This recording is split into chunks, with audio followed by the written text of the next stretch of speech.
Perfection, an original short story by Jared I. McGee. You see, the problem is perfection. That's it. He screwed up early. There was the poison. He was brought up on heroes of all sorts from all traditions. The impossibly strong Samson and his exploits, jawbone and all. Hercules, or Heracles, nomenclature aside, a paragon of manliness and vigor.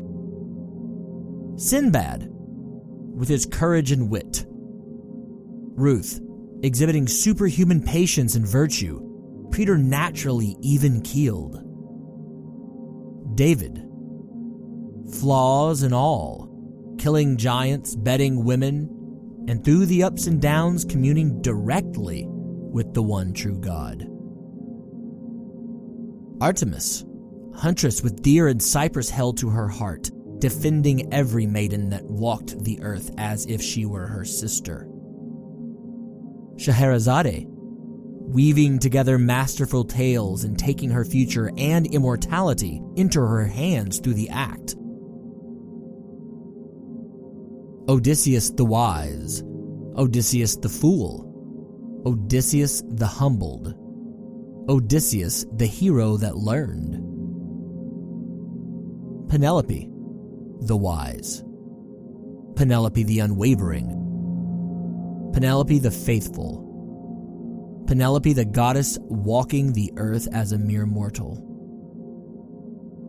Gorgo, being named by Herodotus alone a heroic task, she continued on in the face of overwhelming grief and impossible choices.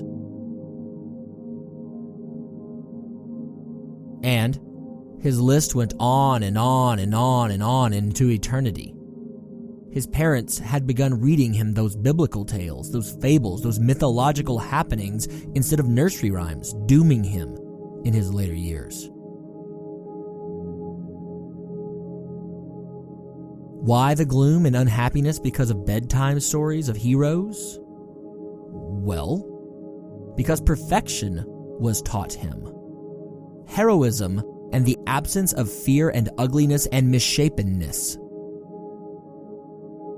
His figures against whom he measured others were gods and goddesses, nymphs and legends. What man would ever live up to Perseus or Jason and become his friend by doing so? What woman would ever bewitch him like Circe or be impossibly beautiful like Aphrodite? Then there was himself. Sure, brief stints of being in shape made him feel something akin to invincibility, but that was a ruse, as it was for all young people with a false sense of hope, immortality, and strength. Hope is quickly tarnished. Immortality is naught but fairy tales. Strength wanes and wanes with no grace or care. With all these figures bouncing about in his head at all times, the lenses through which he saw the world and subsequently judged it and its inhabitants, happiness was an impossibility for him. Sure, you can drink yourself silly and feel like a god, seeing that one girl as all the more beautiful, thinking of that one friend as all the more dutiful, feeling yourself all the more capable. But with sobriety, that dissipates, does it not?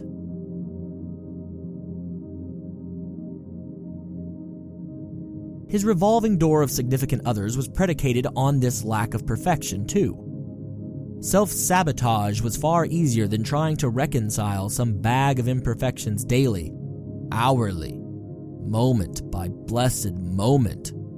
How droll it all was. And work? Trading time and vitality for material things. Nothing more. Watching incurious ants zip from space to space, never questioning the why of things. How droll it all was. Youth is wasted on the young. That's how the old cliched adage goes, right? Right? Well, These inhuman wonders are wasted on fiction, on unfeeling pages. He could not stomach that these fictions, be they ancient or newly born, had more vitality than the living, breathing beings around him, living their lives in drabness and gray.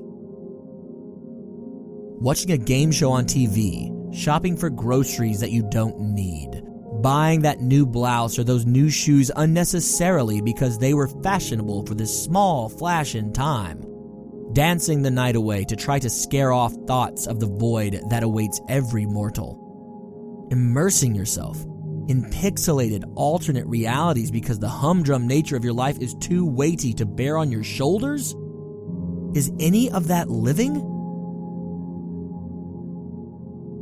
He did not think so. Again, those damnable stories plagued his thoughts and turned anything that hinted at being or becoming memorable to ash in his mouth as he went to taste them.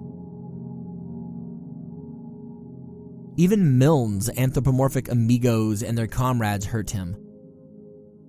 Almost laughable, isn't it? That bear and that pig traipsing about unspoiled acres, taking on routine only to have it turn into adventure. All the while exhibiting the type of friendship that, again, is only found in stories, in fictions, in the imaginings of a man desperate to be anywhere but in his own tactile plane of existence. Singing mice, trickster rabbits, enormous edifying birds. He didn't have to revisit the higher tales that he'd loved to come back to this feeling of inadequacy and hollowness. Even the childish pursuits of kiddie characters broke him down and exposed his bare flesh and organs to the universe. You see, the problem is perfection. That's it. He screwed up early. There was the poison. He was brought up on heroes of all sorts from all traditions, only to realize that this world lacks those, thus the need for fiction in the first place. He sighed and picked up his book.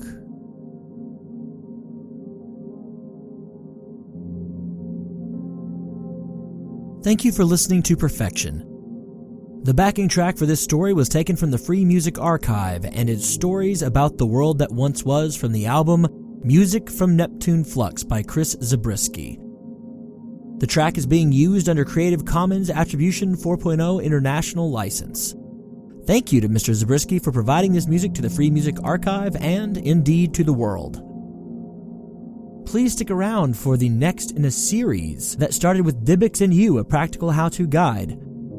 The next story is Downward Dog, Why Dog-Faced Men Frequent Your Property.